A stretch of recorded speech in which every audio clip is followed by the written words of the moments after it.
accompagnée de ma collègue Inbe Naimi, adjointe au maire, qui nous a mis un peu en relation avec Madame la consul d'Orly pour faire connaissance et avoir tout de suite une idée de partenariat, de collaboration au travers de cette journée qui a été très bien rappelée par Madame comme une journée de joie et une journée de victoire plutôt qu'une journée de lutte, même s'il a fallu avoir de la lutte pour avoir maintenant la victoire. La ville d'Orly est très honorée d'avoir pu vous accueillir pour cette journée qui va mettre en lumière donc des parcours particuliers de femmes et donc d'avoir ces échanges avec les différentes composantes de notre population orlysienne. J'ai reconnu quelques Orlysiens dans la salle et quelques Orlysiennes, donc j'en suis très honorée, très fière.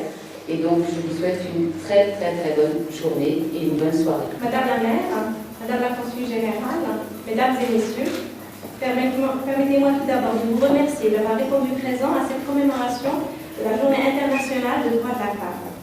Aujourd'hui, on va rendre hommage à des femmes exceptionnelles, au parcours unique, qui, comme toutes les femmes, ont dû se battre pour devenir ce qu'elles sont aujourd'hui. Des femmes qui font honneur à la Marocaine et à la diplomate que je suis, et qui me rendent fière de les représenter dans ce beau pays. La vérité, cette réussite ne m'étonne pas de la part de mes compatriotes. L'histoire du Maroc est pleine de femmes remarquables qui ont marqué l'histoire de l'humanité par leur courage et leur réussite particulière. En effet, la première université au monde a été construite par une femme marocaine, Fatima Kildia.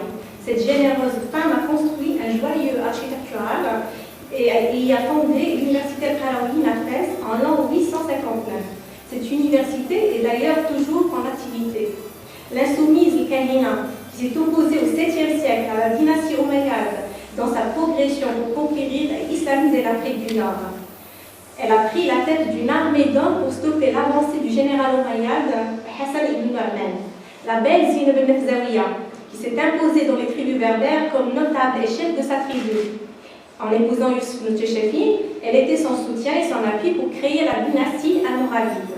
La glorieuse Seyda al-Farra, qui est considérée comme l'une des personnalités les plus influentes au monde. Elle était à partir de 1499 gouverneure de la ville de Tétouan, et ce durant 30 ans. Plus tard, Malika el-Fessi, elle était la seule femme signataire du manifeste de l'indépendance le 11 janvier 1944, et Madame Touri Eshawi, les premières femmes arabes et marocaines pilotes d'avion.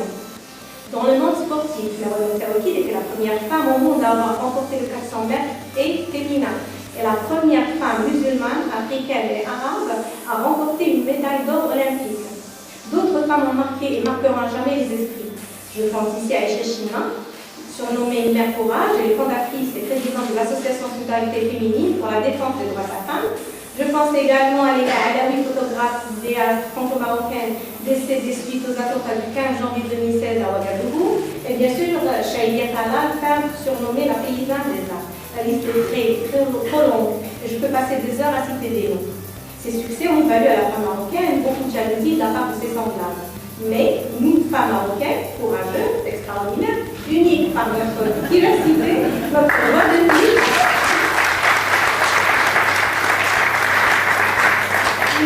par notre diversité, notre joie de vivre et notre détermination. Nous continuons d'être blessés des fois, droits, sérieux souvent, très fiers toujours. Merci pour votre attention. Alors, pour me limiter à ces femmes, symbole de réussite de la femme marocaine, objet de notre rencontre, je dirais qu'après des décennies de lutte, les femmes marocaines ont enfin pu quitter les coulisses.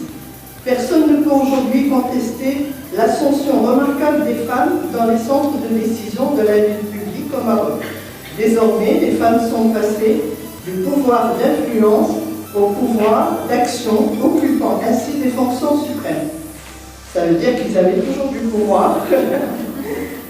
Conseillère de Sa Majesté, ministre, parlementaire, ambassadeur, entrepreneur, chef de parti politique, toute autre fonction de prise de décision.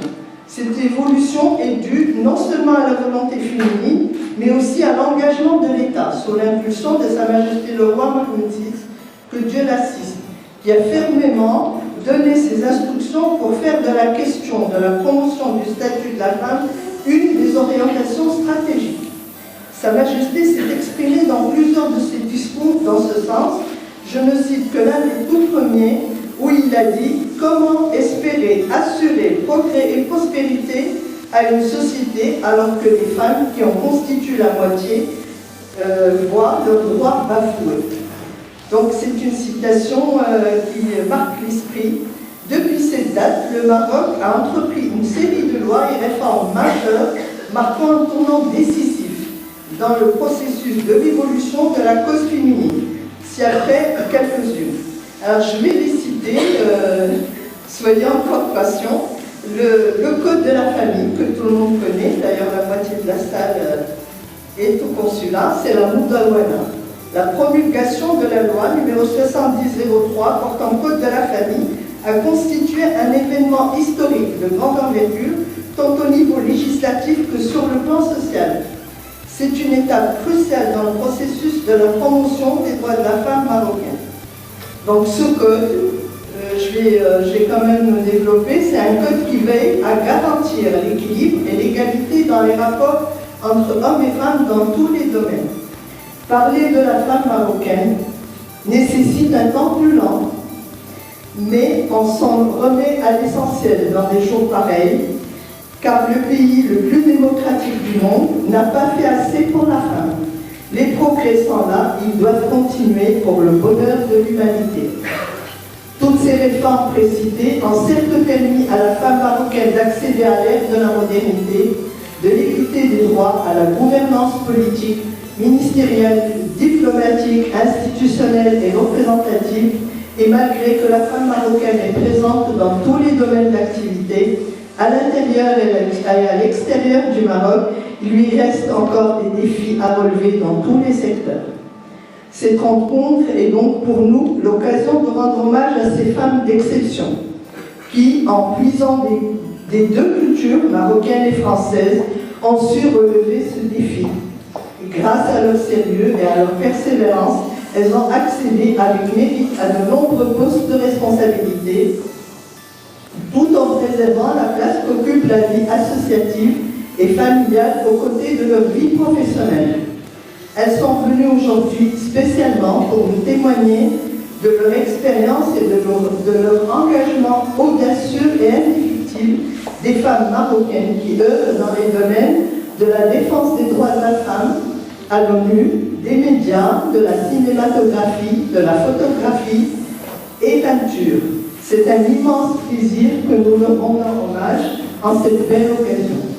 C'est un réel plaisir et un honneur d'être présent au sein de cet aéropage de compétences et de talents. Je voudrais tout d'abord remercier vivement les organisatrices, mesdames et Bartali, pour cette rencontre destinée à honorer le courage et l'énergie des femmes marocaines organisée sous l'égide de l'ambassade du Royaume du Maroc en France et en partenariat avec Madame la maire d'Orly, Madame Christine Janaudet et Chabiron. Cette rencontre nous permettra d'écouter et d'entendre les témoignages de quelques femmes mises à l'honneur et représentant de différents domaines du monde politique, du cinéma, de la peinture, de la presse. Des témoignages qui ne sont cependant que l'écume d'une vague, celle de l'émancipation de la femme marocaine, aujourd'hui et hier, présente à tous les niveaux dans le domaine public.